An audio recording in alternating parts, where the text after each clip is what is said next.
कारण के भने सधैँ डढेलो नियन्त्रण कार्यक्रम गर्ने जुन दिन हामीले आमसभा गर्थ्यौं त्यही दिनदेखि फेरि डढेलो लाग्यो।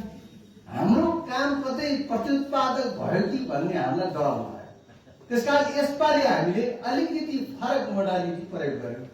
हुन त हामी प्रत्येक सामुदायिक वनमा जाने, उपभोक्ताहरूलाई सशक्तिकरण गर्ने, उपभोक्ताहरूलाई डढेलो लाग्दाखेरि यसका दुष्परिणामहरू यी हुन् भनेर सचेतीकरण गर्ने र अग्नि नियन्त्रण दलहरू बनाउने, त्यस मार्फत हामीले आगो निभाउने काम गर्यौं र शून्य डढेलो क्षेत्र पनि हामीले घोषणा गर्यौं र निरन्तर त्यो काम पनि भयो। तर विगत 2-3 वर्ष देशैभरि डढेलो लाग्दा हाम्रो क्षेत्रमा डढेलो पनि लाग्यो।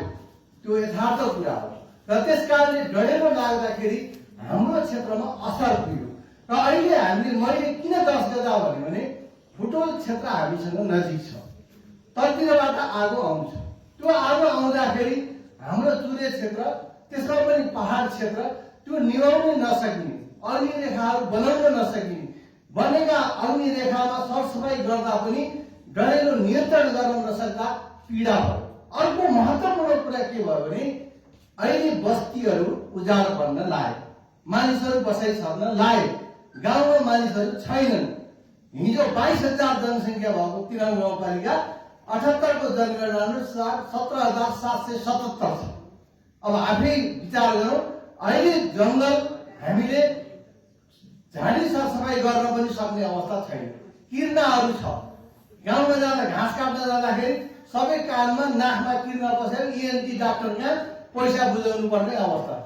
अहिले आगो नलागे कहिले लाग्नु भन्छ।